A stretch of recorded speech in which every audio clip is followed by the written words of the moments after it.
Jamithatsme here. Welcome back to my channel. Let's go ahead and get into love after lockup.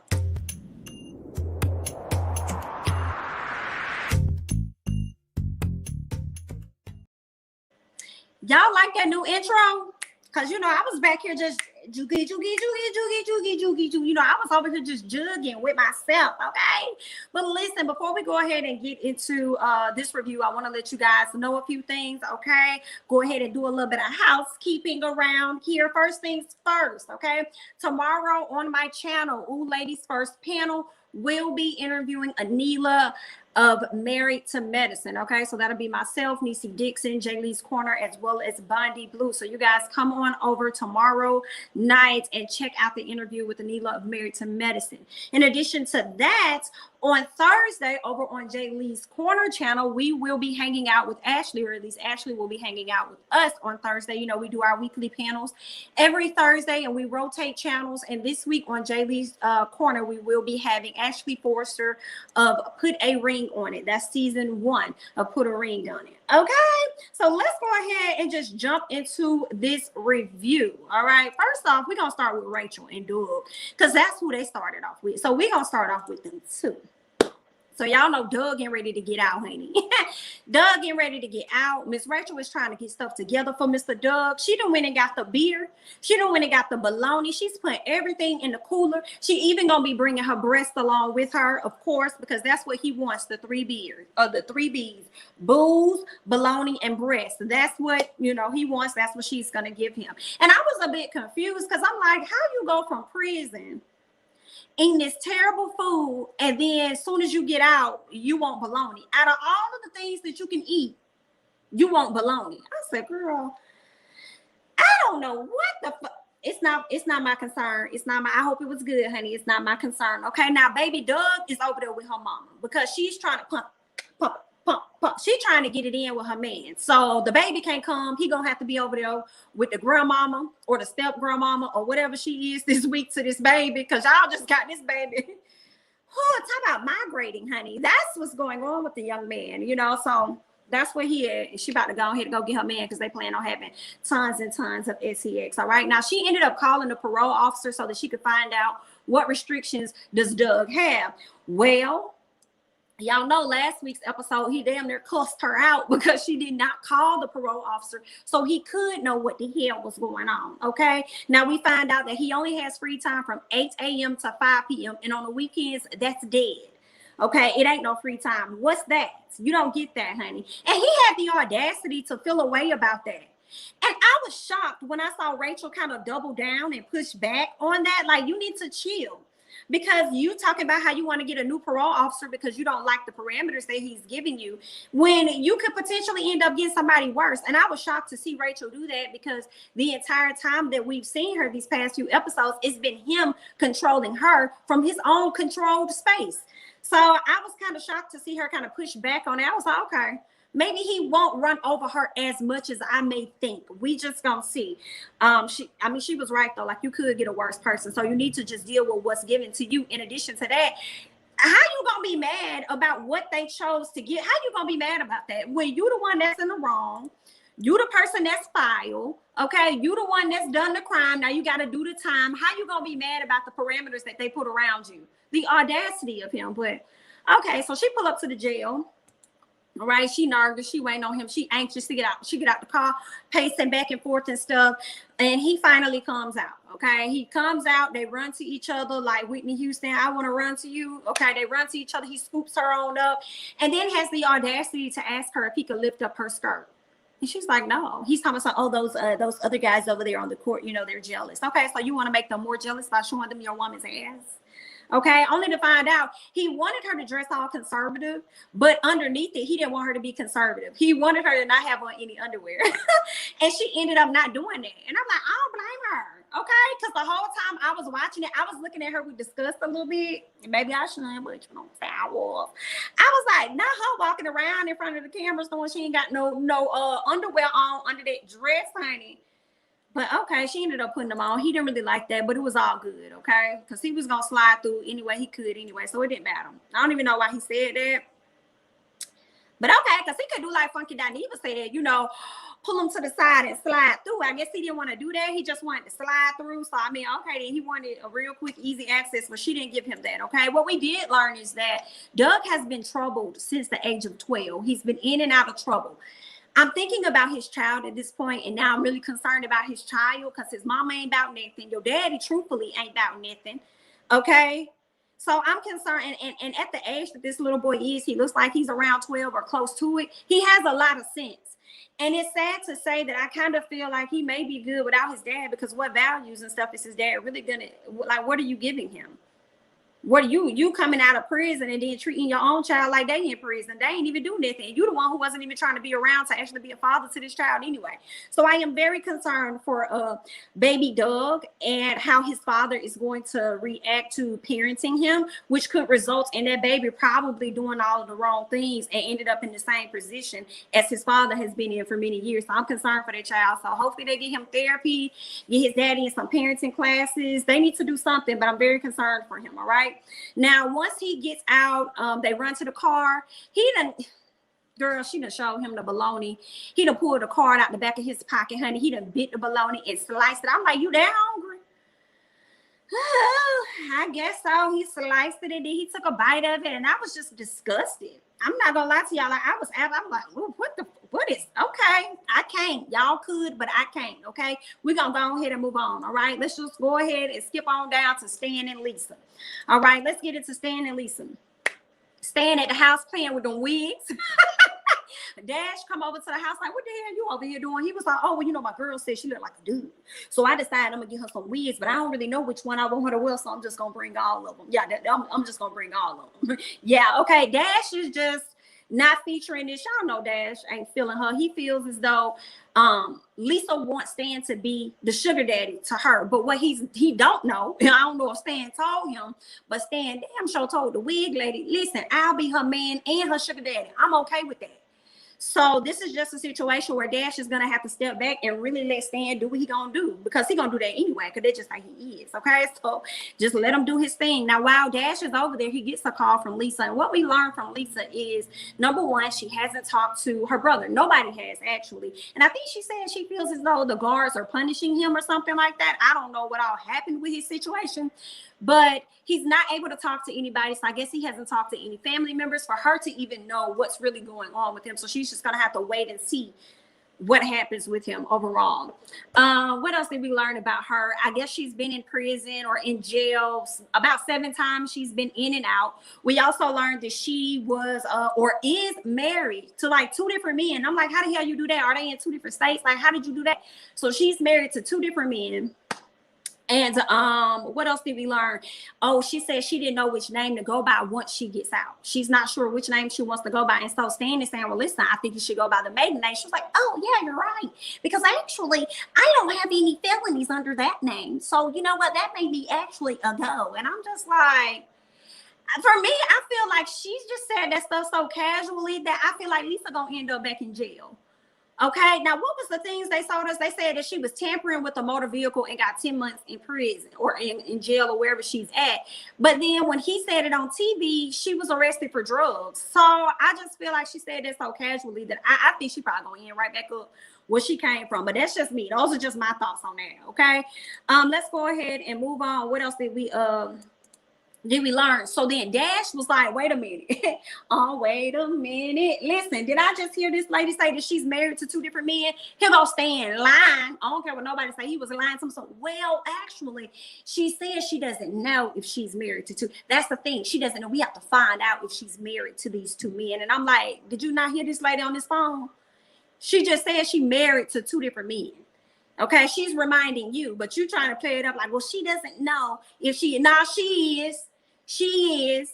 So Dash is concerned because he's like, okay, if she's married to these 2 different men, who's to say that one of them won't come back around and try and threaten her once he learns that, oh, she's with this wealthy man. So try and I guess hold something over her head to where he can she can force him to give him money if he's down on his luck and he ain't got nowhere to stay and stuff. So he's concerned about that for his friend. But Stan is just like, you know, he don't believe it. You know, he just like, I mean, being naive, basically. He's being naive, and he's like, I'm just still going, this your woman? Yes, and I'm gonna stick beside her. That's what he's giving. He's giving, and I'm gonna stick. Yes, that's mine. I'm gonna stick beside. That's what Stan is giving. So it don't matter.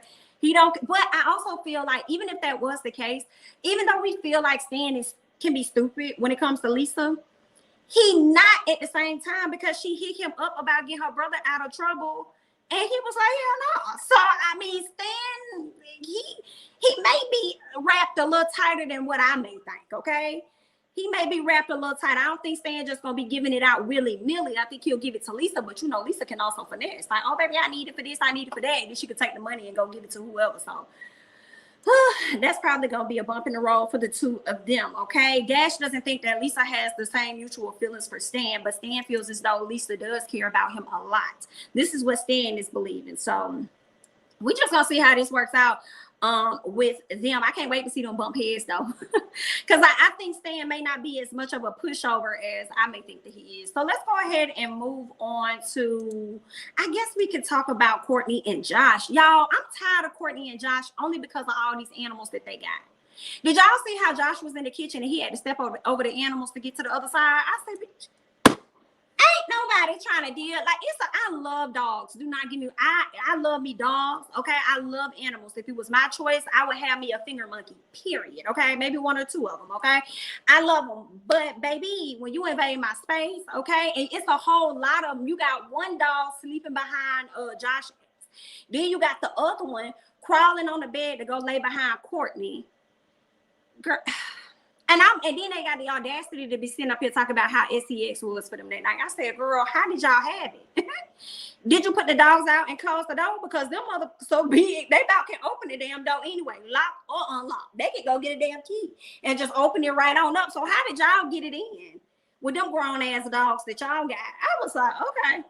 If that's what y'all want to do, girl, I couldn't do it. That's just me. I can't do it, but they did. All right. Okay. So Josh was locked up for 11 years. He said he hasn't had sex with a woman in a minute. He don't even know what that's like. Josh, I will give him this. Josh seems like he's a really nice guy, although he got caught up in some bad trouble. Some part of me, how Josh was acting was letting me know, it made me think. I'll say this. I ain't gonna say let me know, but it made me feel like Josh probably wasn't having no SES before he went in jail, to be honest with you. That's what I'm thinking. But okay then, Josh. So it ended up being good. They loved it. They went to go cook and stuff. And I'm just like, how are you eating this steak with all these motherfucking dogs? I'm just like, I can't. That's too many. I can't. I don't see how she do it. But I mean, if you at the house by yourself and you're single, I mean, you know what I'm saying? Even though she was technically with somebody, but they was in jail, I guess, I mean, they keep you company in a sense. I guess I'd rather have more dogs than I have more cats. Because them cats, they be sneaky as fuck. They be in corners that you didn't think they could be in. Okay, they be over there. Girl, eavesdropping and everything, girl. But okay then. I don't know how they was able to eat, but they ate. Okay. So he enjoyed the dinner. He also spoke to her about her building an empire for them. I'm like, empire? Okay. And said that she even risked her own job, you know, for love with him. And I did appreciate the fact that he wants to try and repay her in some capacity based on I can't even think of the word, but based on what she put herself through just to be with him, pretty much. So I'm like, okay, you don't really hear that a lot. I want to see, because like I said, I do think Josh is a really good guy until he shows something differently. So I thought that was really nice of him to want to do for her what it is that she has done for him all these years. So shout out to him for that. But unfortunately, they can't be together after this quarantine is over. He got to go stay with his cousin. So they probably won't even be in the same state. Who knows? Well, I mean, or at least the same city, probably. So we'll have to see how that's gonna go. But we learned that she was actually abused sexually as a child at the age of 5, and that shit made me cringe, and I hate it. And it's so crazy because it disgusts me every single time when I hear stuff like that. But then here's the gag: it's the commonness of it. It's so common, and it shouldn't be common. You hear these stories so much, and I just don't understand what be going on with people. Oh. So she has to deal with that, but I do think that he, you know, I think he really loves her. I think she really loves him. I think they may have probably the realest love on the show, to be honest with you. Y'all let me know what y'all think down in the comments, honey, but that's just what I think. Okay, so that's that on Courtney and Josh. He wants to figure out a way to repay her and stuff. So Glory be to God and good luck. Okay, let's go ahead and move on to Dante and Nicole, child. Let's go ahead and get into them. All right, so y'all know he got her more gifts. He riding down the street with her, telling her to check the back of the car because he got more stuff for her. She reached back there, get a Victoria's Secret. She pulling stuff out. Okay, now she gets, because I think it was watches at first. She was like, oh, look at all these nice watches and stuff. Then she pulled out the lingerie and said, what the hell you want me to do with this?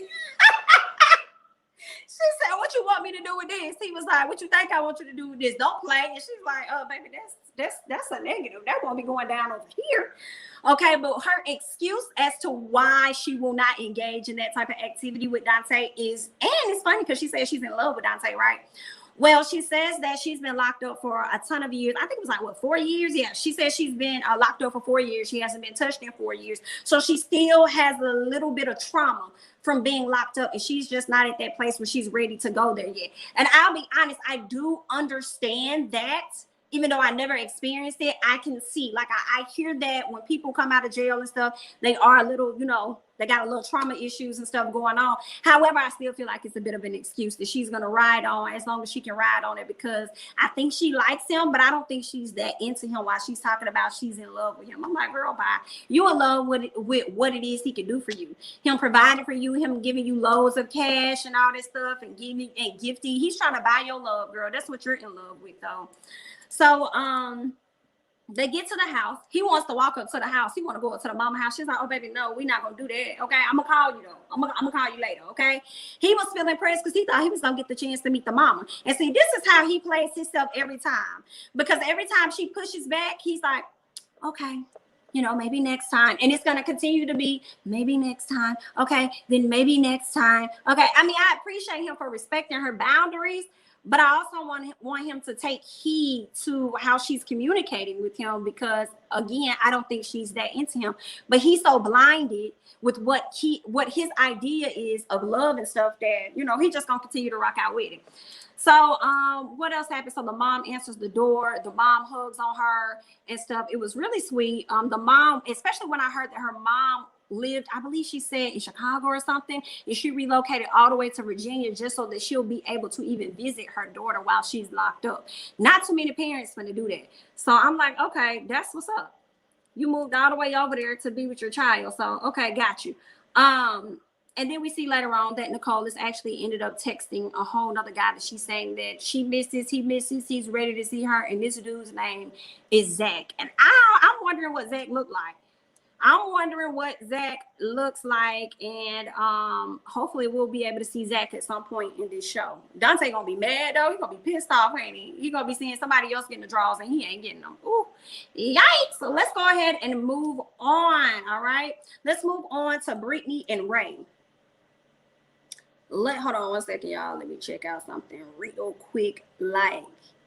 Okay, cool. So let's go ahead and move into Brittany and Ray. So y'all know Ray getting out of jail, right? Brittany up there.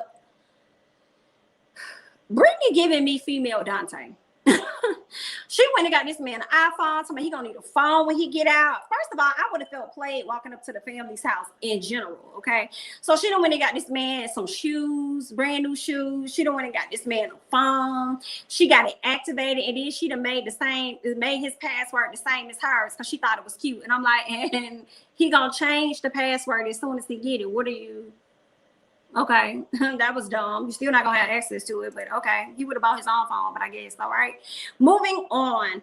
Okay, she talked about how she wants to marry him, but she ain't meet his family yet. So now she gotta go meet the family. So as she pack up stuff, she's riding to the family's house. Now, from her understanding, she's only known of him to be in like the hood and that they struggled and stuff. But she's like, but what is this? Like, I'm pulling up to this house, but this neighborhood don't look like nothing of what he's told me. So once the people open the door, we see that that's actually his stepmom and that's his father's house. So I said, okay, basically what you're telling me is that the mama grew up in struggle, grew her kids up in struggle while the daddy was over here living lavishly. So it's a possibility that Ray could have still lived that life, you know, but we'll just have to see how the story's gonna, you know, break out or whatever. But that's the first thing that came to my mind, is that maybe he lived in a struggle life with his mom, and then over here with his dad was living large and taking charge, honey. Okay, because his house didn't look too different than what her her parents' house looked like. And I wonder, once they meet the parents, if that happens this season, what the parents are gonna think, because they're gonna see his family and be like, oh well, damn, he really ain't that, you know, he don't come from a bad family, so what the hell was his issue? Why was he out here carrying on? I think sometimes when dudes, if he did not grow up in that struggle life and he grew up in a great life, sometimes in a, I guess, a middle class family, sometimes those individuals feel like they need to prove themselves or something. So they want to hang out with the street boys and understand that life and see what that's like, knowing damn well they ain't never come up in that, but they just want to be around that type of energy. But okay, honey. So she pulls up, she got her shirts, she giving out shirts to everybody and stuff. So they get ready to hop in the car that she rented, and the daddy says he wants to drive. Now, on one hand, I felt like, okay, that's not too bad, considering the fact that he's a man. He probably doesn't want a woman to drive, you know, like, I'm the man, let me drive, right? But the stepmama said he don't want nobody drive. Like, he always be like that, he don't want nobody driving him or something. And I'm like, well, first of all, sir, back the fuck, sir, excuse me, did you rent this? Did you put your name on this? So if you get in an accident, you gonna take care of all of this? I didn't necessarily like that. You don't know this girl from anywhere for real, aside from what your son told you. And then you just hop in the car. And when they get ready to get in the car, instead of her riding in the front seat, even though it would have been awkward, but she's the one that rented the car, the stepmama asking the mama, his mama, the grandmama, like, did you want to get in the front or you want to do the back? And I'm like, how y'all calling dibs on seats when y'all didn't even rent this? So I didn't understand that. I felt the way. I'm like, y'all just met her tonight and y'all driving her vehicle, but I guess, honey, okay, so they on the way there. They on the way there, honey. And then the grandmama, did y'all catch how the stepmama was making the faces in the front seat when the grandmama was asking questions? Because she know the grandmama would love to eat her the hell up when she heard some of the stuff she heard. So she asked Brittany, how long you been knowing Ray? She was like, 9 or 10 months. It's been. She was like, oh, okay. Oh, so you don't know him, but you know him. Oh, okay. All right then. Yeah, she was like, okay. Then Brittany said, yeah, we just met online and we just did a lot of talking. The grandmama was not impressed. She was like, oh, okay. The fuck is this? Like, grandmama was pressed, baby, and I was with grandma cackling. Grandma said, I want to understand, what is a woman like her that pretty much got her life together? What are you doing searching for somebody that's in jail? Like, what does that say about you? And I understood where grandma was coming from, but then on the other side, I'm like, girl, what your grandson doing in jail? How about that? When he come from a family like this? Okay, why he in jail anyway, Miss Mamas and Miss Grandmamas, ma'am? Okay, but I understood where grandma was coming from, though, I ain't gonna lie. Okay. So while they're there waiting, they arrived to the location. It looked like a gas station, child. The bus pulled up. Ray done hopped off the bus, and then it looked like he was going to go in the store, got back on the bus, and then the bus drove off, child. We don't even know. We don't know what's going to happen with Ray, if they sending him back or if that was just the wrong location. Was that just a pit stop and they're going to drop him off somewhere else, or what's going to happen? Because I'm like, what's the point in bringing him out there and having the people meet out there if y'all going to take him right on back? So we just got to wait until next week to find out exactly how that is going to play out between Brittany and Ray. Let me see what y'all over here talking about. Nothing. That grandma was trying her best to show out, wasn't she? And she was definitely showing out, and I was cackling. Do you hear me? I was here for it all day.